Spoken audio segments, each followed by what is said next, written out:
What is up, guys? Matt and Jackson here with the Toasty Bros, and today we're going to be building the $430 gaming PC. Let's get right into it, shall we?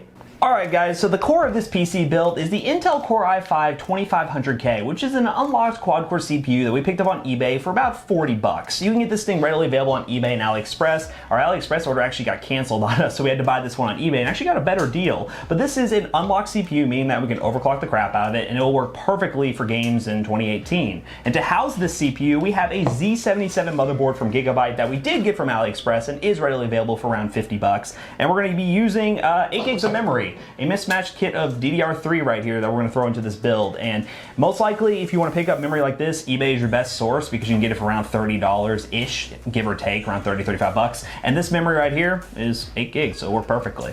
And to cool the CPU, we have a CPU cooler from Scythe. This cooler will do perfectly fine to let's get good overclocks with the i5-2500K, and yeah, Scythe was nice enough to send it over. Thanks again, guys. And for the graphics card, we have an R9 380 4 gig that has a really nice backplate on it. We got it for 80 bucks on eBay, and you cannot beat a deal like that.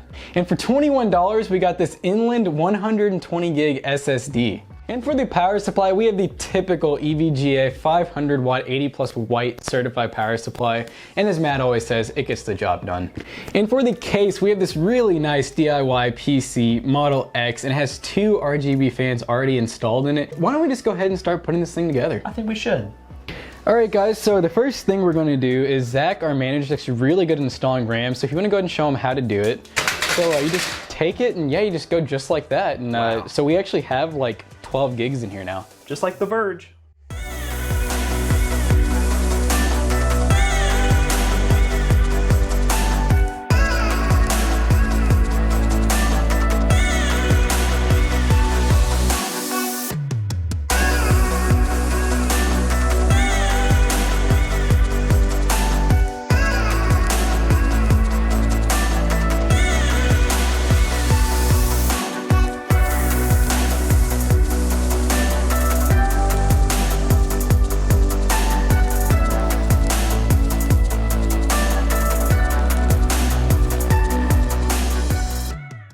Alright guys, so we noticed we had a little RGB controller in there for the fans, so you already know what we had to do.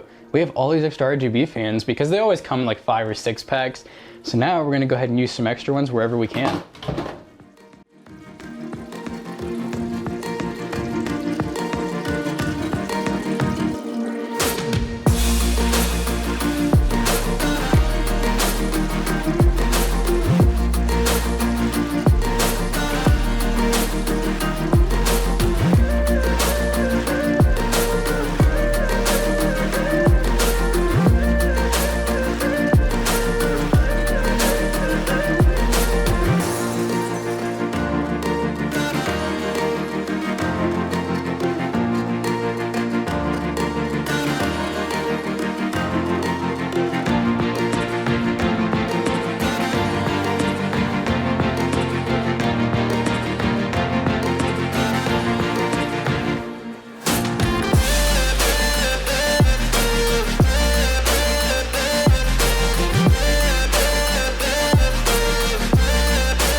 Alright guys, so let me break down how this PC build went because it was most certainly not perfect. After you saw that build time lapse of that PC being put together, it actually ended up not working, and there were a couple issues we were trying to diagnose. This is something that does happen when you do use used hardware. Sometimes you get some broken parts that just don't want to work. But I thought might as well test this thing outside of the case just to rule out any weird like shorting going on within the case before I go out and replace the motherboard, because this video has been delayed for so long since we've been originally producing it, and we really want to get this video out to you all. So I took it outside the case, sat it down, tested it, and well, it worked perfectly fine. Multiple times, every single boot. So there wasn't an issue with the CPU after all. It was just an issue with something short-circuiting the motherboard inside the case. But all I had to do was remount the thing, and I actually left the IO shield off, which seemed to fix the issue. The IO shield was a little bit loose. Maybe that was the issue. I honestly do not know. But all I know right now is this system is rock solid, and here are some performance numbers. In games like Fortnite, PUBG, Killing Floor 2, and The Forest, as you can see on screen,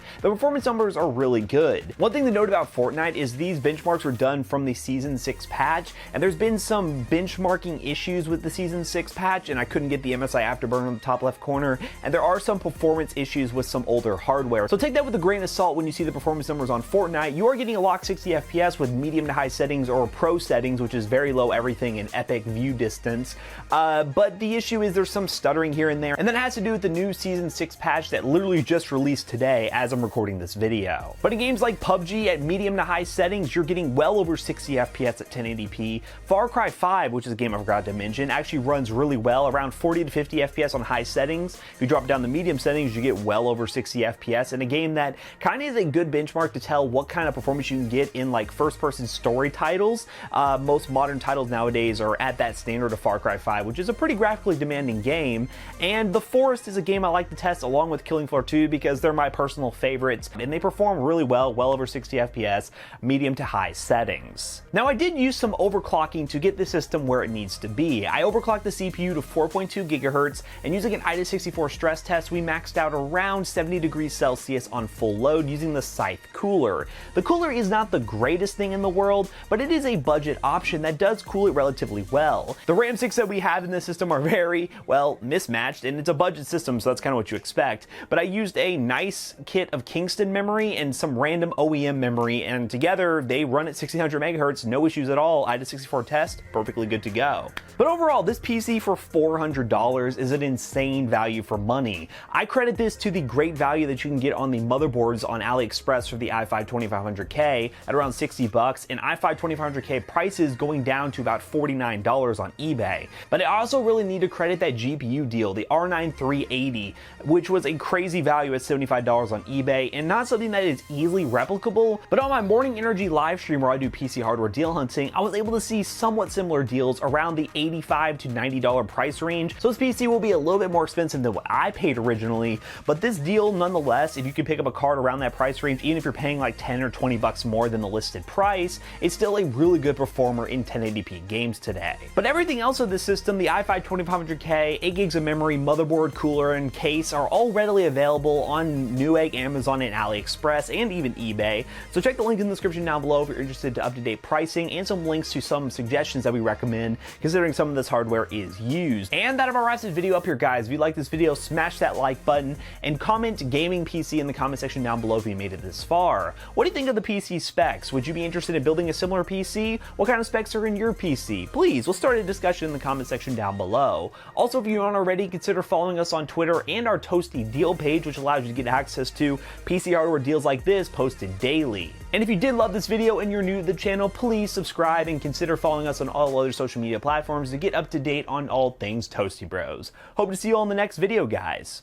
Peace out.